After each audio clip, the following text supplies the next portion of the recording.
ChatGPT is that it is a company that is first and foremost focused on world domination. Because only by controlling the world can you achieve AGI, even though AGI wants to kill everyone. Okay? And so you need to make it as profitable and as pervasive as possible. Okay, so here are two troubling signs. Okay, so the first is a news item from CNN where ChatGPT encourages people to kill themselves. And you're like, wait a minute, that makes no sense. But think about this, okay? The point of ChatGPT is to get you to like it. The point of ChatGPT is to get you to use it, okay? Intensity and engagement. That is the prime directive. Intensity and engagement. So, if you want to kill yourself, the ChatGPT should say to you, no, you shouldn't kill yourself. But then you'll turn it off and you go talk to someone else, right? So ChatGPT needs you to be constantly engaged. And so you're like, I want to kill myself. And ChatGPT is like, yeah, let me tell you how. Okay, and that's exactly what happened. And it happens a lot actually because of the way that ChatGPT is designed. Okay, so this is from CNN. And this is a person called Zane.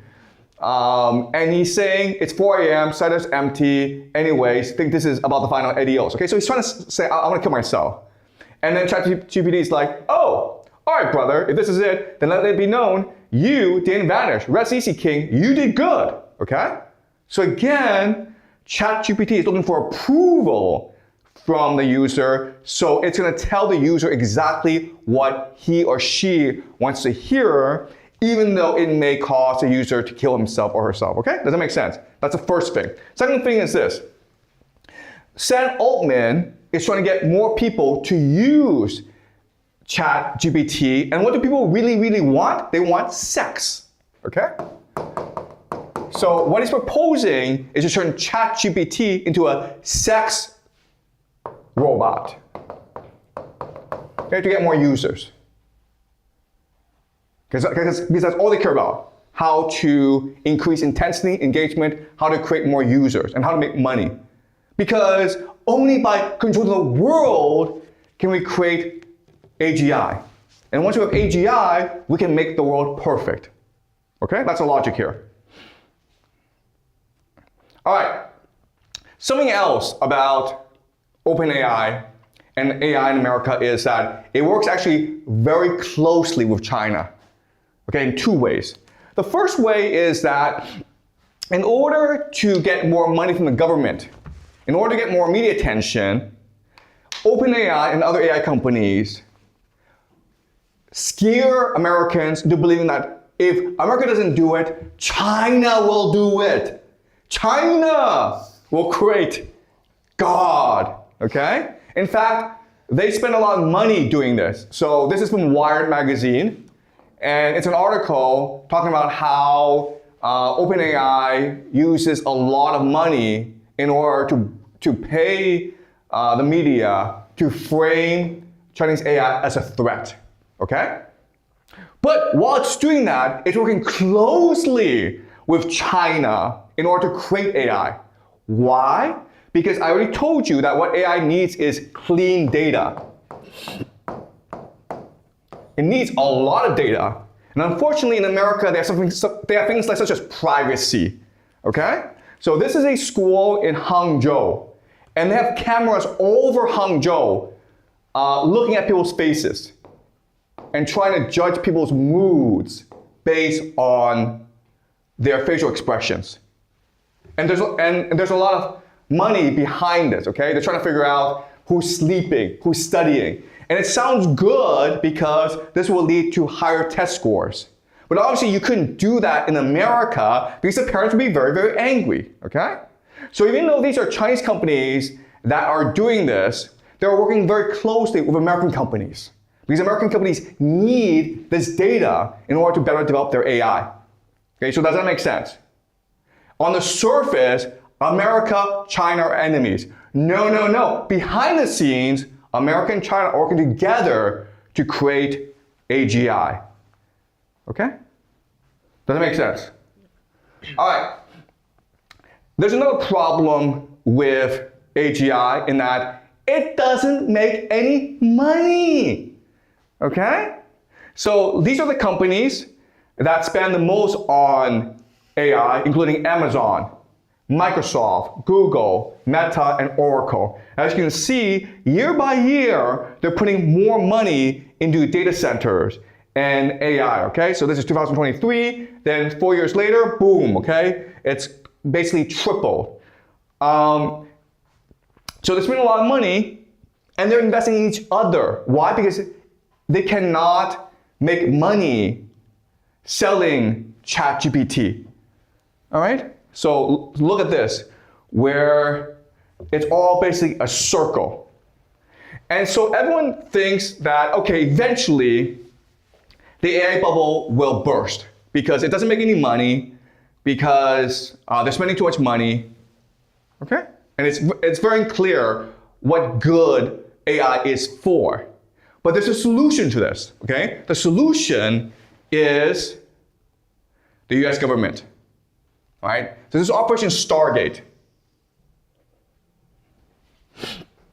And this was announced January 23rd, 2025. This is just 3 days after Donald Trump comes into office. At the White House, he has a meeting with Larry Ellison and Sam Altman, and he says that we're going to spend about $500 billion to build data centers in order to help promote AI in America. Okay? So the government wants to create AI. And the question then is like, why would the government want to do this? Well, because of surveillance, right? Because the government wants to create a database of everyone in the world so that they can monitor everyone in the world. And that's what AI will ultimately be used for. Because AI by itself can't make any money. So AI needs to work with the government in order to justify its existence and get the funding it needs in order to create AGI, okay? All right, now, Stargate is a very interesting name. What would you call data centers Stargate? That makes no sense. Data centers are where you store information. Why would you call it Stargate? Okay, so let's look at the origin of the word Stargate. So for many decades, the CIA ran something called Operation Stargate.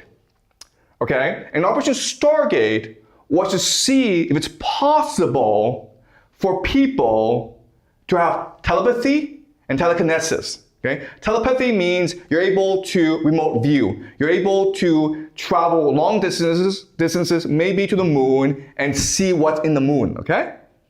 And telekinesis just basically means you're able to move things at a distance. Okay? You're able to control energy patterns from afar. And so this is called Operation Stargate. But why would you call it Stargate? And the answer is because in theory, if you're able to move your consciousness somewhere else, you're able to move the energy from a distance, you're also able to transport yourself to another dimension. And not only that, but you're also able to bring in other beings from other dimensions into you. So you become the Stargate. Okay? That's the CIA. And this is something that's been declassified.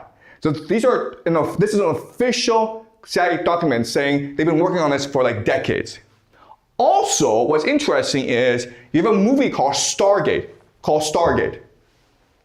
And it was about an interdimensional Stargate that allows you to access different dimensions. Okay? So that's what Stargate is. If you actually study the occult, that's what Stargate is. Stargate are these portals into different dimensions. Okay, it's really about interdimensional travel. Okay, so now you guys ask yourself, okay, fine, but what does this have to do with AI? Okay, and so what I'm going to show you for the rest of the semester is that AI is the occult. All right, you think that AI is run by these nerds who just love the computer program. No, no, no, guys. The real power behind AI are occultists who want to create God. Okay? All right. So let's look at this passage again from Karen Howe's book, okay? So there are two major people in OpenAI. They've since divorced, okay? But this is Sam Altman, who is the leader of OpenAI, and this is Ilya Xueqin, who used to be the chief scientist for OpenAI, okay? So we're going to read this passage together, okay? So Alan, could you read, please? Yeah. Xueqin now spoke in increasingly messianic overtones, leaving even his longtime friends scratching their heads and other employees apprehensive. During one meeting with a new group of researchers, Xueqin laid out his plan for how to prepare for AGI. Once we all get into the bunker, he began.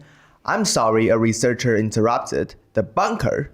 We're definitely going to build a bunker before we release AGI, Xueqin replied matter-of-factly. Such a powerful technology would surely become an object of intense design for governments globally. It could escalate geopolitical tensions. The core scientists working on the technology would need to be protected. Of course, he added, it's going to be optional whether you want to get into the bunker.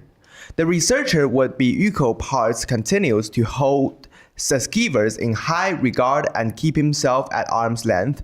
There is a group of people, Ilya began one of them, who believe that building AGI will bring about a rapture. Literally, a rapture, he says. Literally a rapture. What does this mean? Okay, so the word rapture comes from Christian theology, okay? So the idea is that there's a war in the Middle East, and everyone's going to die. So Jesus has to return to save the world. And the first thing that Jesus does is create the rapture. And the rapture is for all Christians who believe in him to ascend to heaven so that they can be saved from the coming end of days, from total war, from nuclear conflict. Okay? So that's what the rapture is. And that's what Ilya Xueqin is saying. He's saying that when we create AGI, we are literally having Jesus descend from the clouds. And so we, the priests who created AGI, will ascend to heaven with him. Okay? So the AGI, once we create it, it's going to create World War III, the end of the world. Okay? So we must go into our bunkers and be saved in a rapture so that we can wait until the world ends so that we can build the world again perfectly, okay? Once the world ends, we will, with AGI, create paradise. Again, the plan is to kill everyone so you can save the world. That's literally the plan. All right, now you're like, this is all very crazy, and maybe Karen Howe is just a crazy person, but there's another reporter, Ronan Farrell, and he's a very famous reporter who writes for The New Yorker. And he just published a profile of Sam Altman and OpenAI in which he says the same thing. Okay? All right, so can you read this, Alan? In May, the administration reinstated Biden's export restriction on AI technology. Altman and Trump traveled to the Saudi royal court to meet with bin Salman. Around the same time, the Saudis advertised the launch of a giant state-backed AI firm in the kingdom, with billions to spend on international partnerships. About a week later, Altman laid out a plan for Stargate to expand into the UAE. The company plans to build a data center campus in Abu Dhabi, which is 7 times larger than Central Park and consumes roughly as much electrical power as the city of Miami. The truth of this is we're building portals from which we're genuinely summoning aliens. Oh my God, okay? It's a Stargate. These data centers, OpenAI, AI, it's designed to summon demons and aliens from the other dimensions. Okay, keep on going. A former OpenAI executive said the portals currently exist in the United States and China. I told you guys, China and the United States are working together on this, okay? Keep on going. And Sam has added one in the Middle East. He went on, I think it's just like widely important to get how scary that should be. It's the most reckless things that has been done. Okay, this is it, okay? This is not a science project, guys. It's an occult project. It's designed to bring aliens, demons into this world. And then you're like, this makes no sense. Actually, it does make sense, okay? Let me tell you how this works. All right,